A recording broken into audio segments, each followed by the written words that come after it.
Hello, so this is my first video on YouTube because I just have a lot to yap about all the time and I just want to talk into the abyss. So if you're watching this, you're probably one of my friends, so hey y'all.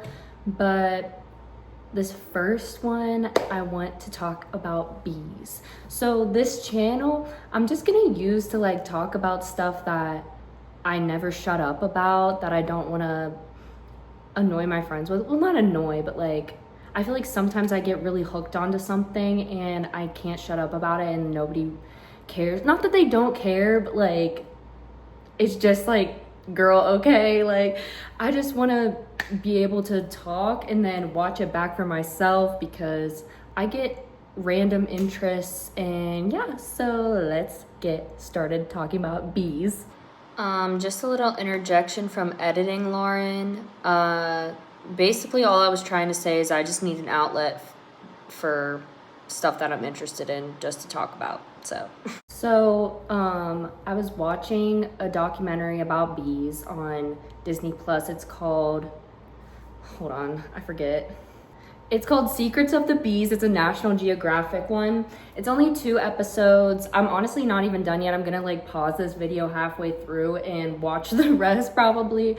But I just wanted to collect my thoughts because I keep telling everybody to watch this, but like who's actually gonna watch this documentary about bees? I don't know. So yeah. I think most of this is going to be about honeybees. So when I'm talking about bees, I'm kind of generalizing. There are 20,000 species of bees. Also, this is my lunch break. My lunch break ends in like 10 minutes. I have a meeting, so there's going to be a time jump. But yeah, I think this is mostly about honeybees.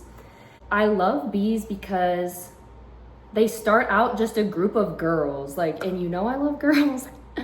In the beginning of life, a bee hatches from, picture a honeycomb. They hatch from a hole in a honeycomb, essentially, and they don't know how to be a bee when they come out. So they're just a baby bee. They're the same size as a full-grown bee, whatever, but they have to go find their sisters. So they walk around, they're all confused, and a sister comes to them, and they have like little tongues, and basically the sisters connect tongues and transfer nectar from one tongue to the other. Also, I'm not a scientist and this is just me yapping about it, so a lot of this could be misinformation, but this is just what I learned from this documentary, which is full of real information. But anyway, so they transfer honeybee nectar from one tongue to the other, and it's full of pheromones. So these pheromones basically teach the bee how to be a bee. And that's how they learn what they're supposed to do, where they're supposed to go, what they're supposed to look for. And I think that's freaking awesome. That's literally like magic. I don't really understand how that works, but yeah, so that's how a baby girl bee learns how to be a bee. You might be wondering, where does the bee come from? Well, we all know about queen bees. Do you know how to identify a queen bee? I already did because I love bees and I watch a lot of videos about bees. They have big butts. Hold on, I'll pull up my iPad and show y'all a queen bee. Okay, I literally have 3 minutes until my meeting, but I will be using those 3 minutes to show y'all the difference between some bees. So we see the queen over here, the drone, that's a boy, and the workers are girls. Sorry about the glare. But the queen is much larger than the drones and the workers. And you'll notice it's all in that behind, big booty bee. So that's how you identify. And whatever their butt is called, yeah, that's like much longer. And they're kind of like tinted red a little bit. But basically, yeah, the drones their main purpose is to fertilize the queen's eggs. And queens are the only fertile female bees. So yes. A little switch up while I do my job. Next up, I want to talk about how the queen bee lays her eggs. So the worker bees, all the ladies, they get together and go collect nectar from the flowers. We're all familiar with pollination, probably. So they come back and they create the honeycombs with the nectar. It's It's really cool to watch. You should look up a video if you haven't seen that before. And it's basically so awesome because a honeycomb structure is like, it uses the maximum amount of an area. Yeah, like, you know what I mean? Like, because they are six-sided, they all just, you know what a honeycomb looks like. Anyways, so the queen bee, after the hive is made, they basically walks down a line and lays, I forget, it's like a few thousand eggs a day. It lays eggs inside each hole in the honeycomb and sticks it into the sap in there, like the nectar in there, and that's where the bee grows. Something I thought was really cool is they show like a sped up version of a bee evolving into an actual bee, like from birth or like from when the egg is laid.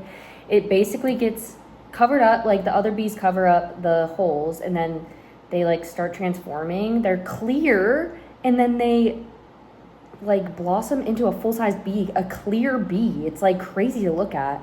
And then they change colors. Like, what? Back to original location, sitting on my floor. I'm just gonna start saying some facts now because this is unstructured. This video is very unstructured. But anyways, so some things that I did learn. In Asia, there's those killer wasps, and they're like this big, they're huge. Anyways, they come to attack bees. So the bees will first, their main goal is to protect the queen. So first they create a barrier outside of their nest, and they will all come together and start shaking at the same time. Like they shake their wings, and this is to like assert dominance. They're asserting their dominance. If that doesn't work, the killer will try to get in. If the killer can't fit, it leaves a mark right in front of the nest where it leaves its scent, so it can come back because it's going to get reinforcements, it's going to get its friends, so they can come kill all the bees, and you know. But then the bees, while the killer is gone, go collect some stuff from, I'm dumbing this down a lot, but they go collect stuff from leaves and cover up the killer scent so that they could try to ward it off. If that doesn't work, here comes the killer with all its friends. So there they go, they can dig. So they dig their way into the nest. If they make their way into the nest, the bees are again forming that wall and shaking all at the same time, but then they will basically surround the killer, and they vibrate so much that it gets to over 110 degrees Fahrenheit inside their little mountain. So they basically fry up the killer. So that's pretty freaking awesome. I also want to talk about another type of bee that I learned about that I'm obsessed with right now. So this bee is called the vulture bee. Hopefully I remember that. Basically they feed on dead carcasses. So this is the only type of bee that can feed off of dead animals. So the example that they showed is it landed on a dead fish. They can like sniff it out, hunt them down, get the dead fish, feeds off of it, makes honey out of it. Awesome. And their enemies are flies because flies try to come and take the dead stuff. You know, flies love dead stuff. Yeah, they just attack them and try to get the dead animal for themselves. If you've watched this far, essentially, I didn't plan this video and I just wanted to upload something in Yap. So I'm just gonna upload this and then upload whatever I want. So the next video will probably be better, but I don't really care. This is for me, so.